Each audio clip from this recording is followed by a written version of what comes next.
Get ready for your High Country Grizzlies. Come and join our American Arena League franchise at Holmes Convocation Center in Boone for a great night of fun with family and friends at the Den. And help cheer us on to a storied rise to the top.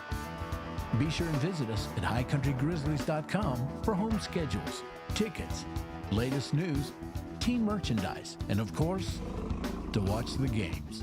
We'll see you at the Den. Welcome inside the Coach's Den. I'm here with assistant coach and offensive coordinator Mo Gore, and we're normally at Swiss Mountain Village, but right now we're on the bleachers of Ashe County High School football stadium. So this week's episode of Inside the Coach's Den is brought to you by Swiss Mountain Village. And Mo, I want to go ahead and talk about last week's game against the Peach State Cats. It was pretty much an obliteration from the start. A.J. Stevenson connected with Darren Daniel for the touchdown pass to start off the game on first play from scrimmage. Final score is 89-6. Your first initial thoughts on the game, just what was different about this Grizzlies team last week? I honestly think it was our week of preparation we had before. Guys came focused, ready to go. We put together 3 great practices, and usually when that happens, game plan goes as planned. So we just really executed in practice, and it led over to the game. And in the post-game press conference, we talked to Darren Daniel, Brandon Sutton, and A.J. Stevenson, and Darren said that the week up to the Peach State game was the best week of practice all season. And you mentioned how it was a good practice. Do you think it was the best one all season? Definitely. By far, that was our best week of practice as far as guys coming focused, ready to go. As far as the team feeling, everybody, we actually got a new athletic trainer. Everybody was nice and stretched out. They were feeling good. So whenever we can get the players feeling good and their confidence levels high, usually it leads to productivity on the field. And with this game, was there, in a way, a sense of urgency? Was there a mindset in the locker room, that this was a must-win game for the High Country Grizzlies? Absolutely. That was the situation last game, and for the remainder of our next 3 games, that's the mindset. We've got to win all these 3 games to even be considered for the playoffs. So hopefully we can finish this week with a good practice like we did last week and let it roll into Saturday. Now, normally you're on the sideline helping head coach Scott Meserve get the play calls, make sure the players are where they need to be. Was there anything different that you saw from this Grizzlies team on the field, whether it was offense or defense, that just allowed this explosion of a game for the Grizzlies last week? Well, like you said earlier, offense, they came out scoring first play. But honestly, what kept getting us the ball back was our pressure by the D-line. I think having Brandon Sutton back was a huge asset for us this week. He just brings a different energy to practice, which is another reason I think we had such a great week of practice last week. He just brings something else and pushes guys in the huddle, especially on defense. And just the pressure they were able to get, it got us the ball back and got us a lot more opportunities than we normally would have on offense. Now, this was, I would say, the first game of the season to where the Grizzlies were in control from the get-go. From the very first snap, the Grizzlies scored, and then they just didn't look back. At halftime, the score was 55-0 with the Grizzlies leading. What was the atmosphere on the sideline like with the team? Was it just a happy-go-lucky team on the sideline being up 55-0 at halftime?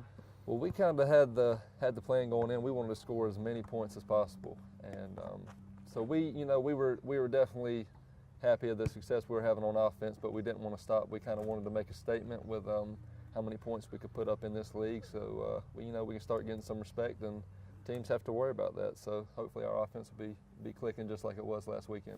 Now, in the last few possessions of the fourth quarter, you actually came onto the field and took the reins as the offensive coordinator, leading the offense. What was that like for you as a coach, being able to showcase your talent on the field? It was definitely exciting. That's the first time I've called plays during the game, and especially it's different from outdoor football because arena, you're on the field. So, I was, just kind of going over the script that we had in practice. I had a limited amount of plays we could run because we had the backup quarterback in. So, we had about 10 to 15 plays planned out for him and that he was ready to go on. So we were kind of limited as far as play calling, but it was definitely a good experience for both me and him. Now, after the break, we'll get into the offense more in depth, but talk about the backup QB a little bit. Daquan Neal took over the reins of the quarterback role in the second half after halftime.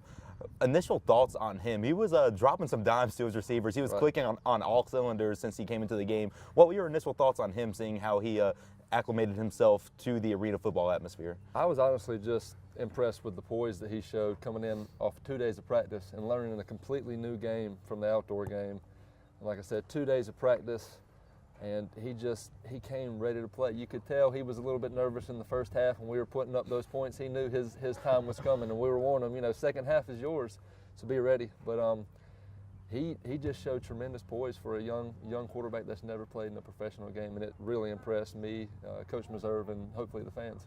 Now, his arm and his accuracy is very impressive, but also his feet. He was a very mobile QB. Is that something that the Grizzlies take into consideration when they go out looking for new players? Darren Daniel, throughout the season, has been shown to use his legs a lot, and Coach Meserve said he would always put his trust into his QBs.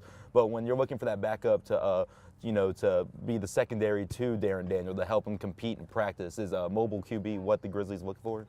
Absolutely. It's always good to have that option.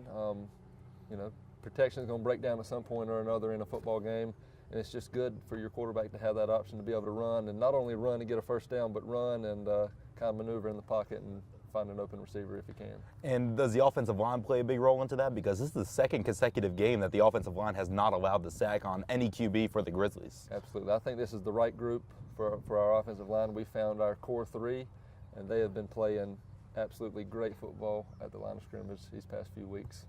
You're watching Inside the Coach's Den here with Mo Gore at Ashe County High School. This episode of Inside the Coach's Den is brought to you by Swiss Mountain Village. After this break, we'll dive into the offense for last week and approaching this next week's game with Georgia Doom. Welcome to Dream Vacations. You deserve an extraordinary getaway, free of the hassles associated with planning today's myriad of complicated excursions. With over 200 incredible ships sailing worldwide and hundreds of exotic resort destinations, Dream Vacations will help you find the most appropriate vacation style for your personality and situation. Dream Vacation Specialist Frankie Groff will help you with insider savings with special fares, rates, and other offers, including weekly specials through our eSavers sign-up. And being part of the world's leading cruise agency, Frankie still provides the personal touch, making sure that your adventure becomes a lifelong memory. So rely on the best and contact Frankie Groff today to help make your dream vacation a reality. So, how's retirement? Staying pretty busy, actually. Busy? Busy's good. Honey, look. Number 18 in the house. Gets the same thing every time. I can hear you, right? I can hear you, right? I'll be here all week. For your many retirement needs, Nationwide is on your side.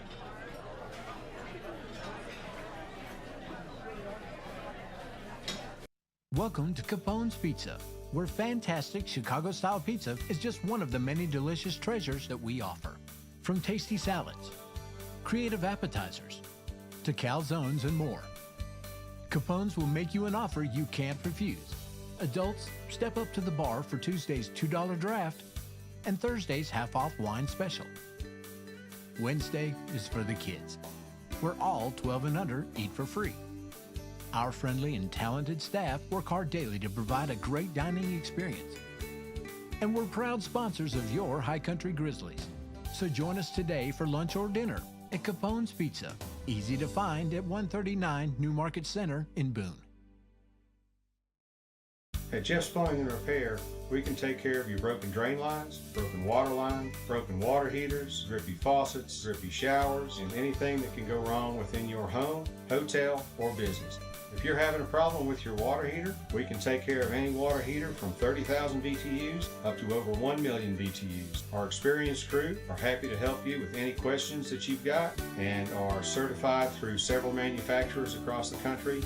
We've been here for 31 years and we're here to help you and make sure that you have a safe and happy plumbing system. Here at Jeff's Plumbing and Repair, we're working hard to keep you in hot water and out of trouble. Welcome back to Inside the Coach's Den. I'm Mackie Gallagher, the play-by-play announcer for the High Country Grizzlies, joined by assistant coach and offensive coordinator Mo Gore, right here at Ashe County High School. This episode is brought to you by Swiss Mountain Village, and we started previewing the offense a little bit in the last segment. Now we're going to focus on them right now. So the final score, 89-6, y'all won by 83 points, scored 55 of those 89 points in the first half. And I already mentioned the first play from scrimmage, A.J. Stevenson caught a touchdown from his QB, Darren Daniel. How is that duo progressing throughout the season? Gray Salter and I and Coach Meserve talk about how Darren Daniel and A.J. Stevenson are kind of that dynamic duo on the offense. And AJ scored 4 touchdowns. Do you see that playing a big role with his connection with Darren Daniel and just the chemistry they're building together? Absolutely. We've had him, or he's been a part of the team since camp. So him and Darren have had a little bit more time than the rest of the receivers to build that chemistry, but he's been our go-to guy since day one. He really had his big breakout game against the Carolina Energy. I think he had 4 touchdowns in that game as well. But we knew he was a ball player as soon as he got here, but he's really progressed throughout the season, just gotten better and, not stayed the same, but continuing to improve, both him and Darren. Now, A.J. Stevenson, he stands at 6'4". He's a very big receiver, and normally he is the primary high motion man. What kind of tactics go into deciding which receiver will be in motion for the majority of the game? It kind of comes down to experience. A.J., like I said, he's been with us since camp, so he's been able to see some of the vets that we've brought in run that high motion, and he's done a great job of learning how to do it. And while you're in high motion, a lot of times you're looking at the safety to kind of see what coverage he's sneaking to. But he's done a great job of studying film and just getting better at that aspect of the game. Now, Drake White had 126 receiving yards, 4 touchdowns, and only 6 receptions. 4 of his 6 receptions were touchdowns. He has been a monster ever since he got on the 30-man roster for the Grizzlies. What does he bring to the table on the receiving corps? He just brings will and want to, man. He gets better every day at practice. He's not the kind of guy that's going to take a day off. He is at practice every day, ready to go, and just brings a different energy, and that kind of rubs off on our older guys a little bit. He's pushing the other receivers, not only them, but he's also pushing our defensive backs, and he's just been a great asset and a great guy to bring in so far. Now, in practice, do these receivers and defensive backs get along, or is there a lot of talk and a lot of competitiveness? I know y'all are a family, y'all are a team, but you have to have some competitive spirit in practice. Do you see that at practice this past week? Absolutely, and it's been like that since day one. Receivers and DBs, you grow up, that's your opposition. One-on-ones, you're going against each other's. Skelly, you're going against each other, so these guys are constantly competing. And like you said, we're a family, but you fight with your brothers a little bit, and that's what they consider themselves. And at practice every day, there's always talking back and forth on who's going to shut who down, who's going to catch a ball on who. But at the end of the day, like you said, we're a family, and that's how practice goes. And Jalen Jackson was the third member of the Grizzlies to score 4 touchdowns, 4 rushing touchdowns. Also was a big monster on defense as well. He is the Grizzlies' featured player of the week coming into this game against the Georgia Doom. We haven't really talked about Jalen Jackson that much, me and Coach this year on Inside the Coach's Den. What can you say to him as a player, and what does he bring to both the offense and defense, because he is a two-way player? Right, and not only did he have 4 touchdowns, he also had an interception while playing nose guard, which he actually batted the ball down and caught it in the same play. But he's done a great job this year progressing not only as a ball carrier, but as a blocker. We rely on the fullback to stay in on pass pro 90% of the time, and those few times a game we do give him the ball, he's definitely capitalized on it. Like you said, last game scoring 4. But the last drive or 2 while I was calling the plays, we were kind of going to keep it on the ground, and I warned him, you're about to get the rock a few times in a row, so get ready. So he was excited about that, and he was able to reach the end zone for that 4th time. Yeah, and Jalen Jackson and Brandon Sutton were splitting time as nose guard, as Brandon Sutton was back, but he was down to limited snaps, and that interception was pretty crazy. He blew right through the nose tackle, the nose guard, and batted down the ball and caught it all on the same play. It was a very athletic play that you had to concentrate on it a lot. But now we're going to shift back to the offense. 308 total yards in offense, 211 through the air, 97 down on the ground. Darren Daniel, 10 of 16, 6 touchdowns, We talk about Darren's progression through the season, and I know one big thing is he has been having trouble throwing above 50% in games, but now he is well over 50%. Do you think this is a good game for him, and that builds a lot of momentum moving forward? Absolutely. His confidence level should be pretty high coming off these last 3 games where he's been progressing, just getting better each game. So hopefully he can ride that confidence momentum into this Georgia Doom game and keep it above 50%, and got to come out with a win this week. And we talked about Daquan Neal already, the backup QB for last week. Do you see that kind of affect Darren Daniels' play a little bit? Because now Daquan Neal is now on the roster. So now we talk about competitiveness in practice. Do you see them competing a lot for that starting job? Yes, sir. He definitely brings that edge too. When we put him in, I'm not sure what Darren's thoughts were, but Daquan, he did what he was supposed to do. He went in there, scored on his first ever drive actually, and I want to say 4 or 5 of those touchdowns came while he was at quarterback. So, you know, Darren's realized that this kid, he came to play. He didn't come here to be the backup. He's come trying to earn a spot. And hopefully that is going to push Darren to be even more productive than he's been this season. Now, we mentioned the offensive line not giving up a sack in 2 consecutive games, including last week against Peach State. In a press conference a few weeks ago, Darren Daniels said getting that new offensive line was the turning point of the season for the Grizzlies as a team. Is this offensive line the heartbeat, the nucleus of this offense? I would say so.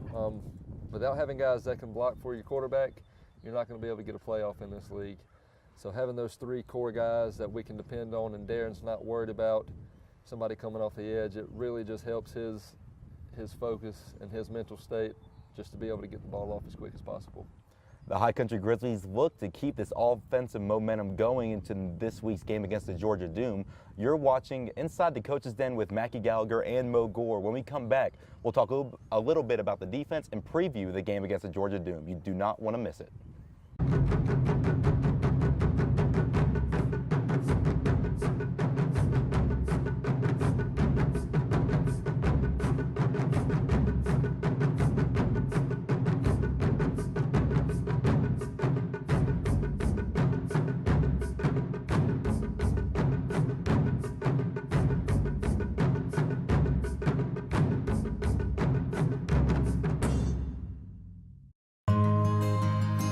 How can something be so close to everywhere you want to be, but also possess the peace and quiet you desire in a true Appalachian mountain setting?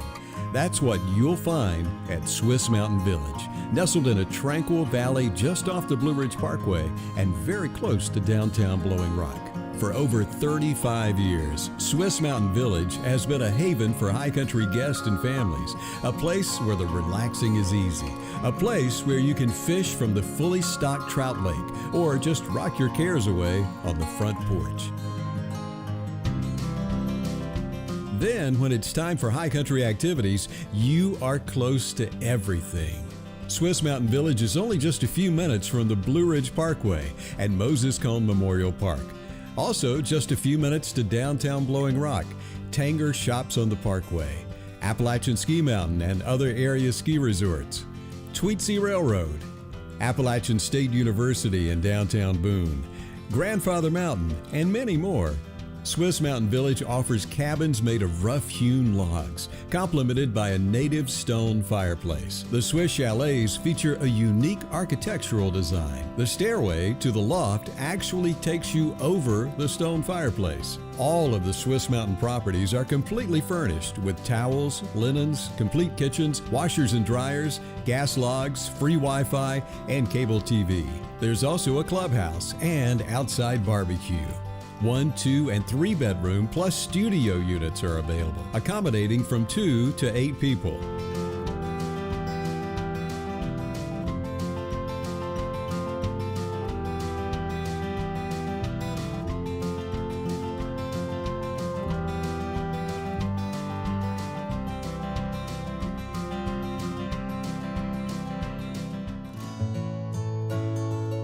Swiss Mountain Village offers 12 beautiful acres that will become your high country home away from home. It's where you and your family will create great memories and a place where you will return to time and time again. To learn more about Swiss Mountain Village, visit swissmountain.com or call 888-785-1188.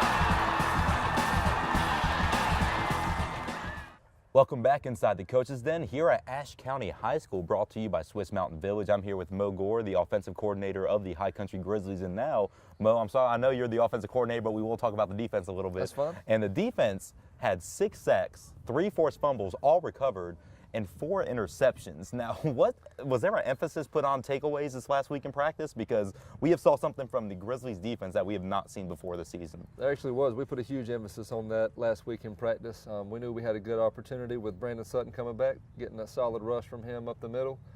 But these guys, they came to play, and we kind of challenged them in practice. We had let them know that the number of picks is a little lower than we'd like it to be. But you know, I don't like seeing my guys get picked off in practice, but whenever it leads to game production, it can be a positive for the team. Now, you mentioned Brandon Sutton. Brandon Sutton had 3.5 sacks on only 15 snaps played. And I'm no math magician, but that is a good ratio to have. Number. And one thing I want to know is, what kind of role does Brandon Sutton play? He's a monster. He's a veteran on this team. He's been a veteran of arena football for a while. But ever since he got injured on the first possession of the third quarter on March 17th, first game of the season against the Rough Riders, he has taken over a coach's role. What has it been like for him to take over that player's role once again and be on the front line with his teammates? Well, I honestly think he's just kind of earned the respect of the guys on the defensive side of the ball, showing that he can be outside of a player's role in that coach's role, and he knows this game. I've learned a lot from him. I've worked a little bit with the defense this year, and just his I think it's 6 years of arena football experience has just rubbed off on everybody. The little tactics he uses to get past O-linemen, he's sharing that. He's sharing knowledge with the linebackers, so it's good to have a guy like that that's been around and that's willing to share that knowledge he's learned over the years. And another guy with knowledge and that's been around for a while is Gerard Holloman. He's also returned. He had a week off to tend to his family after having a newborn child. And Gerard had 7 tackles in his return. And so you have Brandon Sutton becoming a leader up front. Then you have Gerard Holloman at the linebacker core, also helping out the DBs a little bit with Job Valentine. What has it been like having that leadership back on the defense? It's been huge for us. Going back to practice this week, Gerard's one of those guys that's going to push everybody on the team, especially on his side of the ball. He's going to challenge you. He's going to let you know he's coming, let you know what he's doing. But like you said, he's also one of those guys willing to share knowledge. I heard him last night talking about guys wanting to watch film with him. He said he's always willing to teach guys. So that's somebody you want on your team, somebody who's not only going to challenge people at practice, but who's going to help them in the film room. Now, in a way, there's a bit of a different secondary unit with this Grizzlies defense behind Job Valentine and Lynn Keith Williams. You also have Tavius Otis from Wingate, and then now you have Quentin Tucker. Now, how is this secondary as a unit for the Grizzlies? They're honestly a young bunch. Besides John and Lynn, I believe, are our only 2 arena vets. So having all these young guys around them, they've definitely had to do some teaching as well. But it's a very versatile group. Q can also play some receiver, which he's had to do, I believe, in the Atlanta game. So having guys that are willing to do that and that have the capacity to do that is huge for our team. And now Tavius Otis, he does a great job in the secondary with pass deflections and guarding his receivers. Quentin Tucker does the same job. It's a very good secondary unit. But with Quentin Tucker, you get something in a player you don't get with every other football player on the team. You get a lot of energy, a lot of competitiveness. And Quentin Tucker, we asked about him in the the post-game conference last week, and Brandon Sutton said that he's the most energetic guy on the team. He raises the level of play from the rest of the players. What's it like having him and being able to do a lot of things both on offense and defense? What does he bring to the team? It's huge for us. Just to touch on his energy, that's not something he just brings out for games. That's not for show. He is like that all 3 nights a week at practice. He's like that every single game, and just somebody that's going to raise the intensity level at practice and pregame is somebody you want on the team, and he challenges people. Like you said, he begs me at practice when I'm calling plays to throw at him. Last night, he asked 5 or 6 times, throw to my side, throw to my side.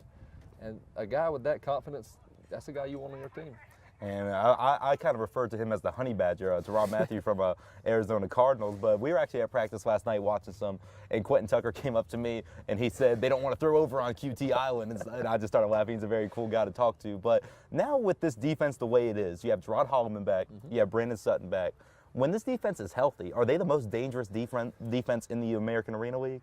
They possibly could be. I'm not sure if we can say it quite yet. We've got to put together a full game against a team like the Doom. And if we can do that against the Doom, then we see it again against the Rough Riders and finish the season with the way that we're progressing. I think they possibly could be, especially with these few key pieces we've been missing across the season, like you've touched on before. Sutton's been out a few times or for quite a string of games, and then Holloman. he's missed the game. So to have these guys together, and especially those two vets, is going to help us progress for the rest of the season. And with Brandon Sutton being back, if you want to see a great defensive line, just watch him and Ethan Farmer work together. They are like clockwork. They're really, truly amazing to watch. And Ethan Farmer is another big leader. A little bit of a quiet man, a man of few words. I haven't really said that many words to him, but every time he sees us, he comes up, asks us how we're doing. Then in practice, we saw him motivating his teammates to do better than what they were doing. But now I want to focus on the game for the Georgia Doom. So overall, very generic question. What do the Grizzlies have to do to win this game? Honestly, we've got to just go out there and execute the game plan we have on offense. And our goal for this week is to have 4 takeaways. Obviously, you take the ball away from their offense, it takes it out of their hands. They can't score, and it puts it in our offense's hands. But I think the key to this game is those 4 takeaways by the defense. Our offense should be able to do the job and stay on track. And I talked to A.J. Stevenson a little bit last night at practice, and I asked him, while watching film on the Doom, what is one of the causes for concern that you're seeing on their defensive side? And he said the linebackers and defensive backs do a great job passing off in the zone. Is that something you've been working on in practice a little bit to try to beat that? Absolutely. We've tried to find the weak spots in their zone and hopefully try to throw it there. And if they man up, we know we got the guys across the board at receiver that can beat them. So yeah, just execute the game plan on offense and see what happens this weekend. And final question before I'll let you go. Jalen Jackson, 4 touchdowns, 97 rushing yards for the team as a whole. Probably the most prominent offensive display on the ground that we've seen all season. Can we expect that again this week? You know, that's one of those things you can see on film how they react to runs. Typically, you're trying to catch a team off guard, but when it gets to the goal line and you're in that 5, you're going to put it on the ground at some point, and you just gotta have trust in that O-line that they're going to make their blocks, and have trust in your fullback, because there's not much juking and jiving in this game. It's a lot of downhill running, and Jalen's been able to do that so far, so I got faith in him. It's shaping up to be a good game this Saturday at Holmes Convocation Center. It is the last home game of the season this Saturday, May 26th at Holmes Convocation Center. Kickoff is at 7, but if you want to get into the session early, Gaijin Noodle Bar is having a tailgate at 4:30. There will be cornhole, music, food, drinks, anything you want, just name it. Gaijin Noodle Bar will have it. Well, thank you for tuning into this episode of Inside the Coach's Den here with Mo Gore at Ashe County High School, brought to you by Swiss Mountain Village. For Mo Gore, I'm Mackie Gallagher saying good night. Get ready for your High Country Grizzlies. Come and join our American Arena League franchise at Holmes Convocation Center in Boone for a great night of fun with family and friends at the Den. And help cheer us on to a storied rise to the top. Be sure and visit us at highcountrygrizzlies.com for home schedules, tickets, latest news, team merchandise, and of course, to watch the games. We'll see you at the Den.